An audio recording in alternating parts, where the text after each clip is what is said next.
Good evening, everyone. Oh, do me a favour, come on, wake up. Good evening, everyone. Ian's just said to me, he said, we better get a move on, Anne. He said, because Ian and Ian pinched your time. Well, I'm sorry, but you're just going to have to listen. Yes. Well, I am delighted to be here. Shush. I am delighted to be here tonight, and it's just over a year since the election of Kent's Police and Crime Commissioner, and I do have to say that I still have a smile on my face, which is wonderful. And it's been quite a year, never a dull moment. And being here with you tonight does give me an opportunity to set the record straight on a few matters, and to tell you a little bit about my role as Commissioner and what my aspirations are for policing in Kent with you. Not against you, but with you. But first of all, a little word about you. You are at the sharp end. I know you are. You are the men and women who tackle on a daily basis those difficult people in the street, and I know there are very difficult people out there because I meet them on a daily basis, as you do, and you do a wonderful job for them. And you face risk and you face danger as part of your job, and if nothing else brought it home to me, last night's Bravery Awards did. Absolutely testament to the good work that you do. So you do have my respect, and I am incredibly proud to be Kent's first Police and Crime Commissioner. So, my first year, I have been out into the communities of Kent, face to face, at least once a fortnight in my camper van, which I suppose you've all seen. The media did dub it Anforce 1. A bit disparagingly, I thought, but never mind, it does what it says on the tin. It gets me out and it gets me visible, and it gets people coming to talk to me, and that's a really big part of my job. I must meet hundreds and hundreds and hundreds of people a month, many more people than all of our MPs put together and all of our councillors put together meet. So I do get a flavour for what they think about the policing service that you give them. And, you know, you can't beat meeting people face to face. And on my trips, I don't only take local beat officers and divisional commanders, I've even got this lot out here. Have I not, gentlemen?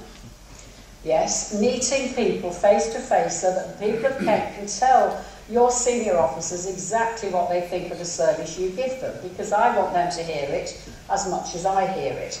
And it is really good. It is, honestly, you wouldn't think so to pick up the newspapers.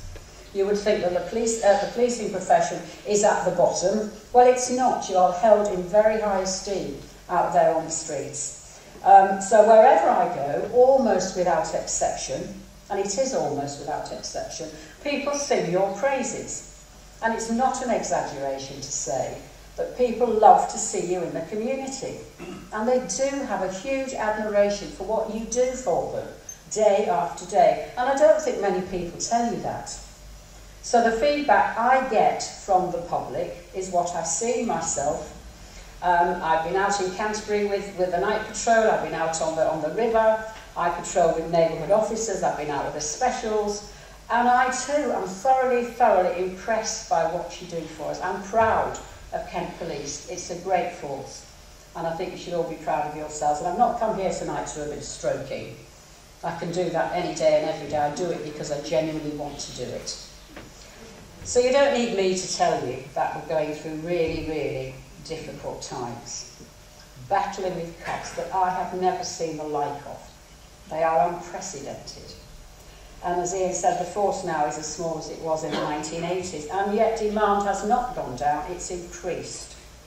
And you do much more now in our communities than you ever did. And thank you for that. I do know you picked up the slack. And I will tell you, until I tell people out there in the communities, they do not realise that the cuts have meant 500 police officers gone through the door and not being replaced. They don't know that there are 700 plus police staff gone through the door and not being replaced. But I do tell them on a regular basis because that's one of my jobs. I have to make sure that local people realise that they are still expecting from you exactly the same level of service with a fifth fewer staff. And it's to your credit, actually, that you do it.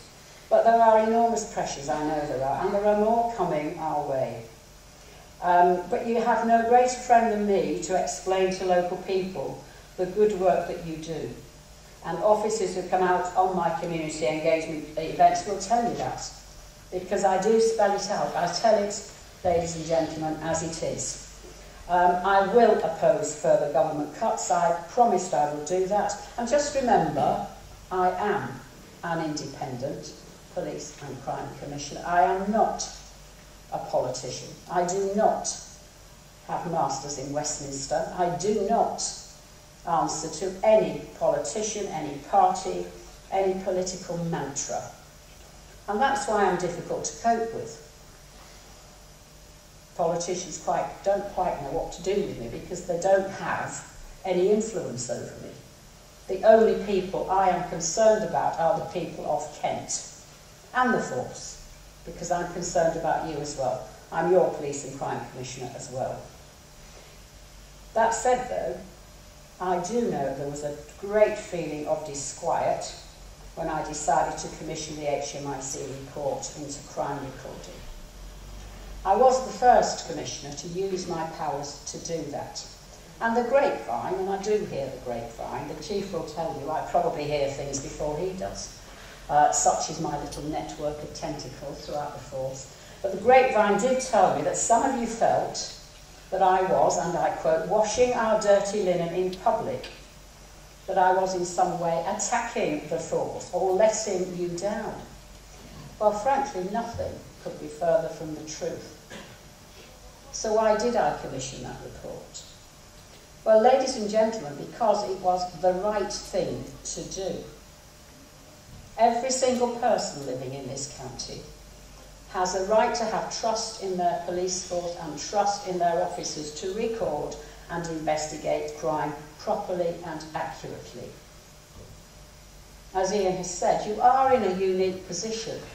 We, the people, allow you, the police, to detain us, to investigate us, to arrest them. We give you our trust. We give you our trust to uphold the law and to give a first-class service to the victims of crime in Kent. Crime recording figures must have integrity. As our Chief Constable says, performance without integrity is not performance. So I'm asking you to set aside what you thought about the role of the Commissioner. And I hope to be able to share with you my understanding of why it is a new role, which is profoundly different to the previous Kent Police Authority. Everybody thought good old Anne was coming back. Well, good old Anne has the electorate behind her. And good old Anne is here to do my best for the people of Kent as well as for the people who serve in our force. The public elected me, the public paid for me, and for you. You're their police service. You're not mine. You're not yours, you're theirs. And they do expect me, the public, to hold the Chief Constable to account. And that's what I did. Openness and transparency are not the enemy of this force. And it's not the enemy of what you and I do. They are friends of what we do. So, it may be an uncomfortable truth sometimes, but I do think you're your own worst enemy sometimes. I think you fall into the trap, since we're being honest and open with each other tonight, I do think at times you fall into the trap of becoming a bit inward-looking and a bit suspicious. But you shouldn't. You do such good work, and you're held in such high standards. You are the envy in the policing world, the absolute envy of a really good first-class police service. So let in the light and open the doors. Have a positive relationship with the media, because if you do, it'll have more confidence in you and the work you do rather than slating you. We all make mistakes, goodness knows I've made a lot in my life, but I do think a lot of good has flowed from that report on crime recording. It has forced change, it has forced a relook at what really matters, which is providing a quality service, not chasing targets. Now, the chasing targets culture, we all did, ad nauseum, and so did every public service. but I think now's the time to put it behind us. We can all benefit from the findings of that report. And in my case, it has actually changed me fundamentally about target setting. For years, we've lived with the mantra of government targets, and I now have the freedom to break away from that. And I will. As Ian said, there's so many Ians, look at them. As Ian tells me, we can easily be drawn into a situation where you hit the target but miss the point. But I don't know if you knew it, but I am minded to remove the few remaining targets in my police and crime plan. I'm serious about doing that because I want to show you, I want to send a message about how I trust your professionalism. You may not know it, but the Deputy Chief Constable and I yesterday were at the Public Administration Select Committee, and he got a shoeing. He really did, and he stood up to it. Well done, Alan. I was pleased he was there, actually, because it saved me getting it. But that committee was raising serious doubts about the reliability of official police crime recording.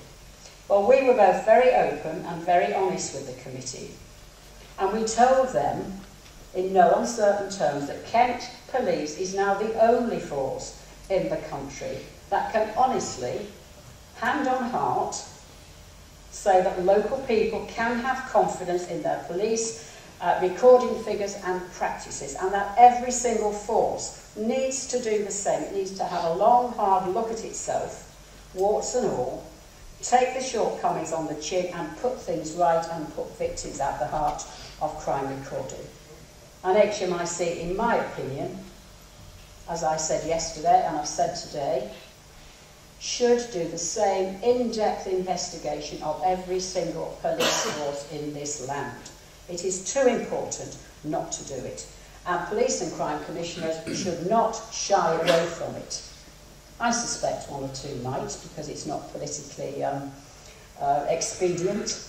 But as I say, I'm not a politician. So people everywhere, not just in Kent, have a perfect right to trust the crime recording figures and to trust the integrity and performance of their police service. I know initially it was a hard thing to swallow, that report, that investigation. But Kent Police now is in the best possible shape for the future. The best possible shape. Ladies and gentlemen, I am determined to let the light in. I hope you are, because only by letting the light in will people know what a fantastic service you give the people of Kent.